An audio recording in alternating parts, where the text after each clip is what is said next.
Hello 10th class, कैसे हो बच्चों। बेटा मैंने अभी लास्ट 2 वीडियो में आपको संज्ञा पदों का परिचय और विशेषण पदों का परिचय बताया है। अब हम बात करते हैं क्रिया पदों की। बहुत ध्यान से सुनिएगा, क्वेश्चन आएगा ही आएगा, ठीक है।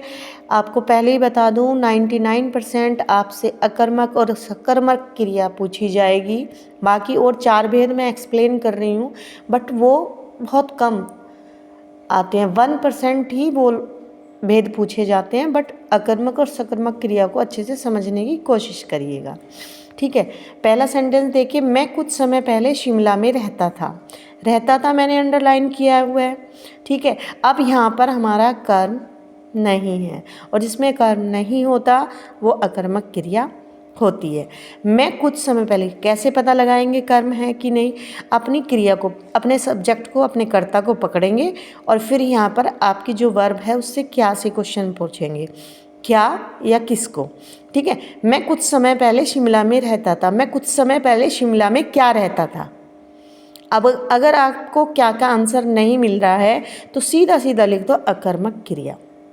पुल्लिंग रहता था, एक वचन, रहता था इट मीन्स भूतकाल, और वाच्य आपको आते ही हैं, कृतवाच्य, ठीक है।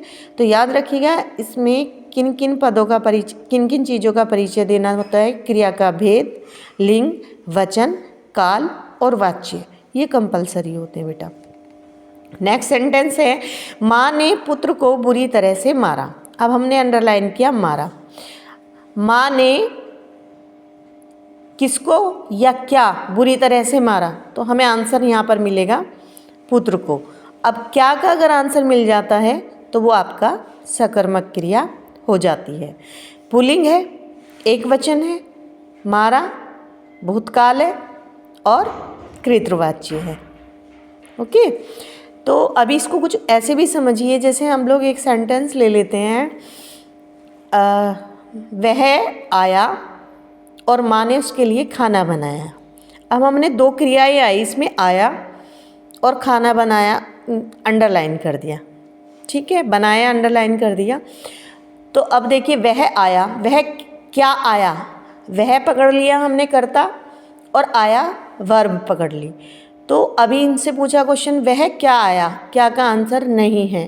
फिर उसके बाद माँ ने उसके लिए क्या बनाया, खाना बनाया। तो खाना यानी हमें आंसर मिल रहा है पहले इस पूरे सेंटेंस में वह आया, वहाँ पर अकर्मक क्रिया है, ठीक है। माँ ने उसके लिए खाना बनाया, वहाँ पर सकर्मक क्रिया है।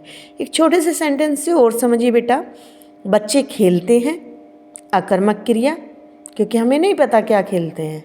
बच्चे क्रिकेट खेलते हैं, सकर्मक क्रिया, क्या खेलते हैं, क्रिकेट, तो वहाँ पर हमें पता लग पा रहा है, ठीक है। आगे 4 और क्रियाएं हैं, मैं बता रही हूँ, ध्यान से सुनिएगा। वह मजदूरों को काम पर लगाएगा। देखिए जहाँ पर जो करता है वो काम खुद ने करके किसी और से करवाएगा। वह मजदूरों को काम पर लगाएगा, जब किसी और से काम करवाता है। कक्षा में अध्यापिका ने बच्चों से कविता पढ़वाई, तो वहाँ पर क्या हो जाता है बेटा, हमारा प्रेरणार्थक क्रिया हो जाता है। बाकी परिचय ऐसे ही देना होता है जैसे ऊपर दिया है। पुल्लिंग, एक वचन, लगाएगा यानी भविष्यत काल, कृतवाच्य, ठीक। अब यहाँ पर देखिए, ये बहुत इम्पोर्टेंट है, किराएदार द्वारा मकान मालिक का मकान हथिया लिया गया। हमने रेखांकित किया है हथिया लिया गया, ये होती है नाम धातु क्रिया।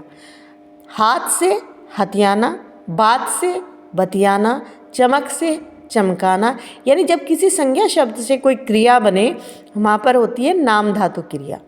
अब देखिए फिर एक वचन, भूतकाल, पुल्लिंग, और यहाँ पर आ गया कर्मवाच्य। कर्मवाच्य कैसे आया, किराएदार द्वारा। आप वाच्य पढ़ ही रहे हो अपने, कृतवाच्य, भाववाच्य, कर्मवाच्य, उसमें आपको क्लियर हो ही रहा है। अगर यहाँ पर होता किराएदार ने आ जाता तो वो आपका कृतवाच्य होता, और 99% कृतवाच्य ही पूछा जाता है। नेक्स्ट है, पुजारी ने नहाकर पूजा की। हमने ये क्रिया रेखांकित कर दी, 2 क्रियाएं हैं, नहाकर पूजा की।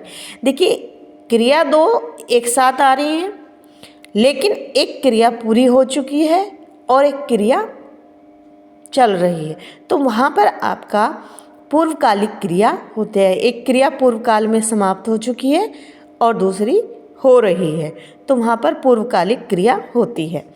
पूर्वकालिक क्रिया स्त्रीलिंग, एक वचन, पूजा की भूतकाल, और पुजारी ने आ गया है आपका कृतवाच्य।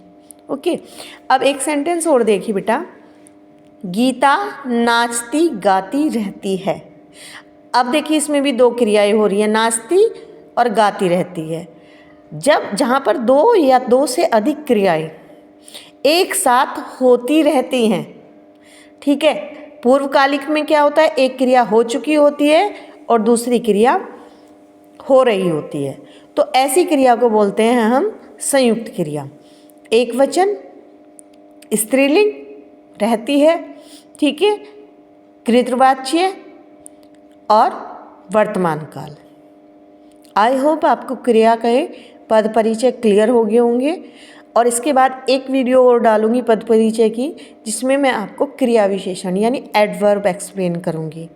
ठीक है, तो जब तक इंतज़ार करिए और इसको समझिए। Thank you.